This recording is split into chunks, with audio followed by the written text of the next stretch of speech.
നമസ്കാരം.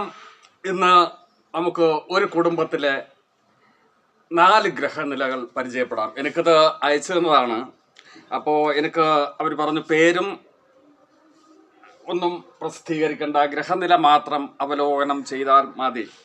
അതായത് ഒരു 49 വയസ്സായ ആള്, അയാളുടെ ഭാര്യ 41 വയസ്സ്, മകൾ 19 വയസ്സ്, മകൻ 10 വയസ്സ്.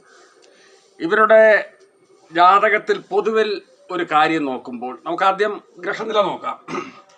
അദ്ദേഹത്തിന്റെ ഗ്രഹനില, ലഗ്നം വന്നിരിക്കുന്നത് തുലാത്തിൽ, ഗുരു മേടത്തിലുണ്ടെങ്കിലും ഭാവാൽ 6ലേക്ക് മാറി. ചന്ദ്രൻ കുജൻ, ചന്ദ്രനും ഭാവമാറ്റമുണ്ട്. ശനിക്കും ഭാവമാറ്റമുണ്ട്. രവി ശുക്രൻ 11-ൽ, 12-ൽ ബുധനാണെങ്കിലും ഈ കുജൻ ഒഴിച്ച് എല്ലാം ഭാവമാറ്റം ഉള്ള ഒരു ഗ്രഹനിലയാണ്. ഇവിടെ സ്ത്രീ ജാതകത്തിൽ ലഗ്നം വന്നിരിക്കുക മീനത്താണ്. മകളുടെ ജാതകത്തിൽ ലഗ്നം വന്നിരിക്കുക ഇടവത്തിൽ, മകന്റെ ജാതകത്തിൽ വൃശ്ചികത്തിൽ. ഈ 4 ജാതകത്തിനും ഒരു പ്രത്യേക സവിശേഷത ഉള്ളത് എന്താന്ന് വെച്ചാല്, ലഗ്നത്തിലേക്ക് ഈ 4 ജാതകക്കാർക്കും ഗുരുവിന്റെ ദൃഷ്ടി. നോക്കൂ, തുലാ ലഗ്നക്കാരനായ അദ്ദേഹത്തിന്റെ രാശി മേടത്തിൽ ദൃഷ്ടി പറയുക നിൽക്കുന്ന രാശിയിൽ നിന്നാണ്. ഗുരുവിന്റെ ദൃഷ്ടി ഈ ജാതകത്തിനുണ്ട്. ഈ മീന ലഗ്നക്കാരിയായ ഇയാളുടെ ജീവിത പങ്കാളിക്ക് ലഗ്നാധിപനായ ഗുരു 9-ൽ നിന്ന് ലഗ്നത്തിലേക്ക് ദൃഷ്ടി ചെയ്യുന്നു. മകൾക്ക്, ഇടവ ലഗ്നക്കാരിയായ മകൾക്കും ഈ ഗുരു നിൽക്കുന്ന രാശിയിൽ നിന്ന് 9-ലേക്കുള്ള ദൃഷ്ടി ലഗ്നത്തിലേക്ക്. ഇവിടെ മകന്റെ ജാതകത്തിൽ ലഗ്നത്തിലേക്ക് ഉച്ചനായി നിൽക്കുന്ന ഗുരുവിന്റെ ദൃഷ്ടി. 4ഉം ലഗ്നബലമുള്ള ജാതകം എന്ന് തന്നെയാണ് മനസ്സിലാക്കേണ്ടത്. ഇദ്ദേഹം ഒരു ബിസിനസ്സുകാരനാണ്. ഈ ബിസിനസ് അദ്ദേഹത്തിന് വഴങ്ങുമോ? ഭാര്യയെ കൂടെ ഈ ബിസിനസ്സിൽ പാർട്ണറാക്കി അല്ലെങ്കിൽ ഒന്ന് സഹകരിപ്പിച്ചാൽ നന്നാകുമോ എന്നാണ് അദ്ദേഹം ഒരു സംശയം ചോദിച്ചിരിക്കുന്നത്. നോക്കാം. ഇനി ഇദ്ദേഹത്തിന്റെ വിദ്യാഭ്യാസം നമുക്ക് നോക്കണ്ട. 49 വയസ്സായി, മറ്റേയാളുടെ 41. അപ്പോ ബിസിനസ് എന്ന് പറയുമ്പോൾ നമ്മൾ ശുക്രനെയാണ് കണക്കാക്കുക. അതിന്റെ കാരകൻ ശുക്രൻ എവിടെ? ശുക്രൻ ചിങ്ങം രാശിയിൽ ആശ്രയ രാശ്യാധിപനോടൊപ്പം നിന്ന് 10ലേക്ക് മാറിക്കഴിഞ്ഞു. ഭാവാൽ 10ലേക്ക് മാറിക്കഴിഞ്ഞു. ബിസിനസ് ഇദ്ദേഹത്തിന് വഴങ്ങും.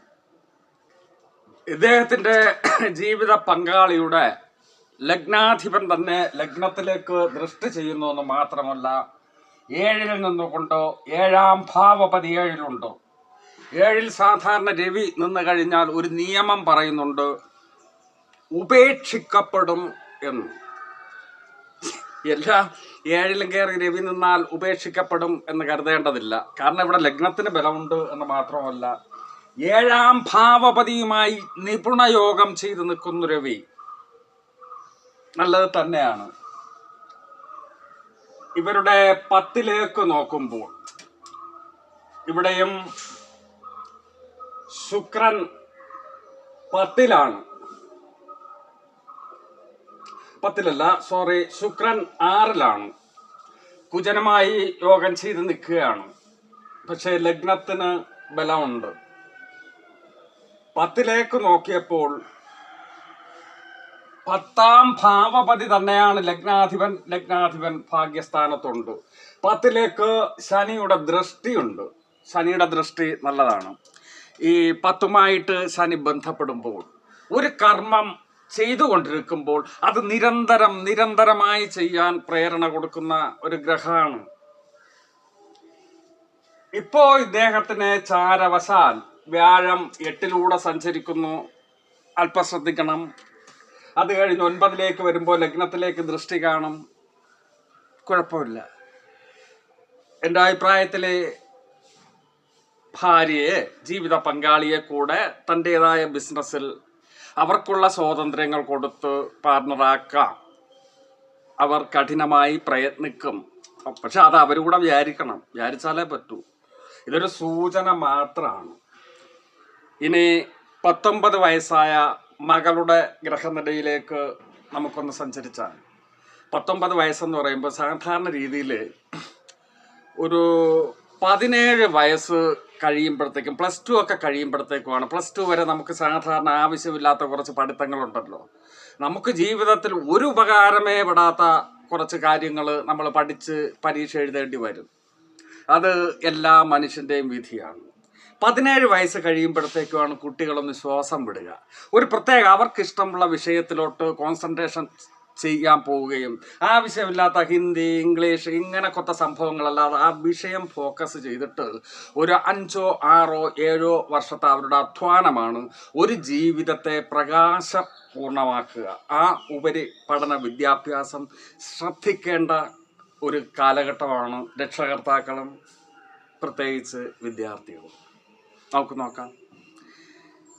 വിദ്യാഭാവത്തിലേക്ക് ലഗ്നാൽ 2ലേക്ക് നോക്കുമ്പോൾ 2ആണല്ലോ. വിദ്യയുടെ കാരകൻ ബുധൻ നീചത്തിലാണ്, എന്നാലും 11ലാണ്. നിപുണയോഗം ഇവിടെ കുറച്ച് ലഗ്നാധിപനുമായി ശുക്രനുമായി ബുധനും ശുക്രനും യോഗം ചെയ്യുന്നു. 11ൽ രവിയും ബുധനും യോഗം ചെയ്യുന്നു. രവി ശുക്ര ബന്ധം എന്ന് പറഞ്ഞാൽ ആയുധ കലകളിൽ നിന്നും രംഗകലകളിൽ നിന്നും പണം സമ്പാദിക്കും എന്നാ പറയുക. അപ്പോ ബുധൻ നീചത്തിലായി എന്ന് പറഞ്ഞ വിദ്യാഭ്യാസത്തിനൊരു കുറവും സംഭവിക്കുകയില്ല. 11ൽ അസാധ്യ യോഗങ്ങളാണ്. ഗുരുവിന്റെ ദൃഷ്ടി 2ാം ഭാവപതി ബുധന്.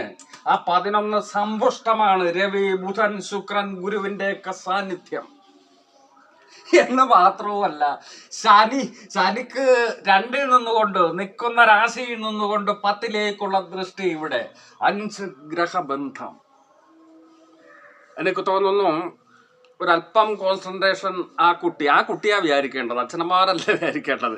ഒരല്പം കൊടുത്തു കഴിഞ്ഞാൽ IAS അല്ലെങ്കിൽ ആ ഒരു തലത്തിലുള്ള മേഖലകളിലോട്ട് പ്രവേശിക്കാനും മറ്റുള്ള ജീവിതങ്ങൾക്ക് ഉപകാരപ്രദവും ധന്യവുമായൊരു ജീവിതം നയിക്കാൻ കഴിയും എന്ന് തന്നെയാണ് കാണുന്നത്. അതോടൊപ്പം നമ്മൾ ഒരു തൊഴിൽ ചെയ്താൽ പോരല്ലോ, ഉപതൊഴിലുകൾ ഉണ്ടായിരിക്കുമല്ലോ. നമ്മൾ ഒരു സർക്കാർ പണി കിട്ടിക്കഴിഞ്ഞാൽ ആ ശമ്പളം മാത്രം വാങ്ങിച്ച് ജീവിക്കുന്നവരല്ലല്ലോ. അവർക്ക് കൃഷിപ്പണികൾ കാണും, കന്നുകാലികൾ കാണും, മറ്റു ഉപതൊഴിലുകൾ കാണും എന്നതുപോലെ ഈ കുട്ടിക്ക് അവളുടെ പ്രവർത്തന മേഖലകളിൽ മറ്റ് നിരവധിയായ പ്രവർത്തനങ്ങൾ പ്രവർത്തിച്ചുകൊണ്ട് ഒരു ജീവിതം നയിക്കുക എന്ന് പറഞ്ഞാൽ നമുക്ക് മാത്രം സ്വന്തമായിട്ട് സുഖമായിട്ട് ജീവിച്ചാൽ മതിയോ? നമ്മളെ കൊണ്ട് മറ്റുള്ളവർക്ക് എന്തെങ്കിലും പ്രയോജനം ഉണ്ടാകണ്ടേ? അങ്ങനെ ധന്യമായൊരു ജീവിതം നയിക്കാൻ ഈ കുട്ടിക്ക് കഴിയും എന്ന് തന്നെയാണ് ഞാൻ വിശ്വസിക്കുന്നത്. പക്ഷെ ആ കുട്ടി കൂടെ ഇത് മനസ്സിലാക്കണം. 19ാമത്തെ വയസ്സ് എന്ന് പറഞ്ഞാൽ 17 വയസ്സ് കഴിയുമ്പോഴാണ് നമ്മൾ വേറൊരു തലത്തിലോട്ട് വിദ്യാഭ്യാസമല്ലേ ഒന്നും നടക്കുകയില്ല, വിദ്യാഭ്യാസത്തിൻ്റെ മറ്റൊരു തലത്തിലേക്ക് നമ്മൾ എത്തപ്പെടുകയും ആ 5, 6 വർഷങ്ങൾ നമ്മൾ ഒരു ത്യാഗം, ഒരു ചൂതാട്ടക്കാരൻ്റെ ആവേശത്തോടു കൂടി പഠനത്തിൽ ശ്രദ്ധിക്കുകയും ആ വർഷങ്ങൾ പാഴാക്കിയ പിന്നെ പോയി. പലർക്കും എന്നെ വിളിക്കാറുള്ള പോസ്റ്റ് ഗ്രാജുവേഷൻ കഴിഞ്ഞിട്ടുള്ള പല കുട്ടികളും 30-35 വയസ്സായ ഒരു തൊഴിലുമില്ല. പോസ്റ്റ് ഗ്രാജുവേഷൻ ഉണ്ട്, ഡിഗ്രികളുണ്ട്, കല്യാണം കഴിയാൻ പറ്റുന്നില്ല എന്ന് പറഞ്ഞ് അമ്മമാരുടെയും അച്ഛന്മാരുടെയും നിരന്തരമായ വിളികൾ എനിക്ക് വരുന്നുണ്ട്. ഒരു പള്ളിക്കൂടത്തിൽ എന്താണ് പഠിച്ചതെന്ന് എനിക്കറിയില്ല. ഇപ്പോഴും അച്ഛനെയും അമ്മയും ഡിപ്പെൻഡ് ചെയ്ത് ആശ്രയിച്ച് നിൽക്കുക പാടില്ല. 17 വയസ്സും ഞാൻ പറയുന്നു, നമ്മുടെ കേരളീയ അന്തരീക്ഷത്തിൽ 22 വയസ്സ് കഴിഞ്ഞ ഒരുത്തനും ഒരുത്തിയും അച്ഛനമ്മമാരുടെ കാശിന് ജീവിക്കരുത്. പഠിക്കുന്നതോടൊപ്പം സ്വന്തമായിട്ട് എന്തെങ്കിലും ജോലി ചെയ്ത് അവർ വരുമാനം കണ്ടെത്തേണ്ടതുണ്ട്. അതിന് ഈ കുട്ടിക്ക് കഴിയും. ഇനി മകൻ്റെ ഗ്രഹനിലയിലേക്ക്. മകന് 10 വയസ്സേ ഉള്ളൂ. അപ്പോൾ 10 വയസ്സായ കുട്ടിയുടെ ഗ്രഹനില, അതും വിദ്യാഭ്യാസം തന്നെയാണല്ലോ നോക്കേണ്ടത്. 5 വർഷം നമ്മളിനി ശ്രദ്ധിക്കേണ്ടതില്ല. 50-50 മാർക്ക് വാങ്ങിക്കൊണ്ടുവരണം, എൻ്റെ ഒന്നും ആവശ്യമില്ല. ഈ 10 വയസ്സ് മുതലാണ് ഒരു കുട്ടിയുടെ വിദ്യാഭ്യാസം പള്ളിക്കൂടത്ത് പഠിക്കുക മാത്രമാണ്, ഒരിക്കലുമല്ല. അതിനുമപ്പുറം വിദ്യാഭ്യാസം, സൈക്കിൾ അറിഞ്ഞിരിക്കണം, നീന്തൽ അറിഞ്ഞിരിക്കണം, നമുക്ക് ഒരു ചെടിക്ക് വളം വയ്ക്കാൻ അറിഞ്ഞിരിക്കണം. ഇതൊക്കെ വിദ്യാഭ്യാസത്തിൻ്റെ ഭാഗമാണ്. നമ്മുടെ ഗതികേട് കൊണ്ട് നമുക്ക് ഇത്തരം വിദ്യാഭ്യാസം പള്ളിക്കൂടത്തിൽ നിന്ന് കിട്ടുന്നില്ല എന്നുള്ളതാണ് അതിൻ്റെ വസ്തുത. ഇനി നമുക്ക് നോക്കാം, ആ കുട്ടിക്ക് വിദ്യാഭ്യാസം കിട്ടുമോ? അതല്ലേ നമുക്കിപ്പോൾ അറിയേണ്ടത്. ഇനി ഒരു 5 വർഷം 10ാം ക്ലാസ്സിലൊക്കെ ആകുന്നത് വരെ സ്വാഭാവിക വിദ്യാഭ്യാസം അത്രമാത്രം. അതിനോടൊപ്പം മാനുഷികമായ ചില തിരിച്ചറിവുകളുണ്ട്. ഈ 10 വയസ്സുകാരൻ്റെ ലഗ്നം വന്നിരിക്കുന്നത് വൃശ്ചികൻ രാശിയിലാണ്. അപ്പൊ പറയും ലഗ്നാധിപനായ കുജൻ 12 ശനിയുമായി യോഗം ചെയ്തു നിൽക്കുന്നു, അഗ്നിമാരുത യോഗം എന്നൊക്കെ പറഞ്ഞു കളയും. ലഗ്നാധിപനെ പഠിച്ച് മാറ്റാനൊന്നും പറ്റില്ല. നമുക്ക് 2ലേക്ക് നോക്കാം. 2ാം ഭാവപതി എവിടെ? 2ാം ഭാവപതി ഗുരു ഉച്ചനായി ഉച്ചരാശിയിൽ നിന്നുകൊണ്ട് രവിയുമായി യോഗം ചെയ്തുകൊണ്ട് ലഗ്നത്തിലേക്ക് ദൃഷ്ടി.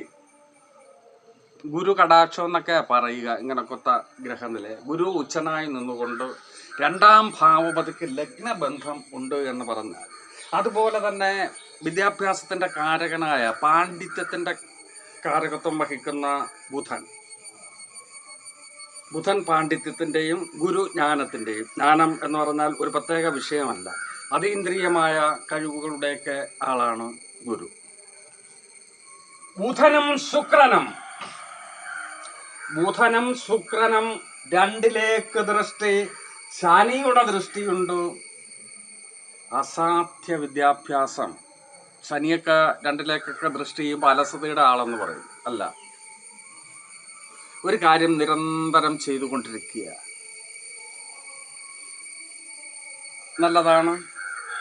ആ കുട്ടി കൂടെ വിചാരിച്ചാൽ, പഠിച്ചാൽ ഏത് ഉന്നതങ്ങളായ നിലകളിലും എത്താൻ പറ്റും എന്നുള്ള ഒരു വലിയ അശുഭകരമായ സൂചനകൾ ഒന്നും നമുക്ക് വായിച്ചെടുക്കാൻ പറ്റാത്ത ശുഭകരമായ ഒരു കോമ്പിനേഷനാണ് ഈ 4 ഗ്രഹനിലകളിലും ഉള്ളത്. ഇത് പറഞ്ഞവസാനിപ്പിക്കുന്നതിന് മുമ്പ് ഒരു കാര്യം കൂടെ. ഭാര്യയും ഭർത്താവിന് ആഗ്രഹമുണ്ടോ ബിസിനസ്സിൽ പങ്കാളിയാക്കണമെന്നും ഉത്തരവാദിത്വങ്ങൾ ഭാര്യക്ക് കൊടുക്കണം എന്നും. ചെയ്തോളൂ, ഗുരു കടാക്ഷം ഉള്ളതാണ്. ഈ 2 കുട്ടികളുടെ ഇപ്പോഴത്തെ ഡ്യൂട്ടി എന്താണ്?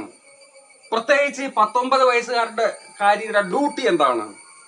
ഇനിയുള്ള ഏതാനും നിർണായകമായ വർഷങ്ങൾ, 2, 3, 4, 5 വർഷങ്ങൾ അതികഠിനമായി പഠിത്തത്തിലേക്ക് ശ്രദ്ധ കേന്ദ്രീകരിക്കുകയും ആ നിലകളിൽ എത്രത്തോളം ഉയരം അച്ഛനമ്മമാരെ ഉപയോഗിക്കണം. നമുക്ക് കാശുള്ള അച്ഛനമ്മമാരാണെങ്കിൽ നമുക്ക് ഏത് വിദ്യാഭ്യാസവും എവിടെ അഡ്മിഷനും നേടിത്തരാൻ അവർക്ക് സാധിക്കും.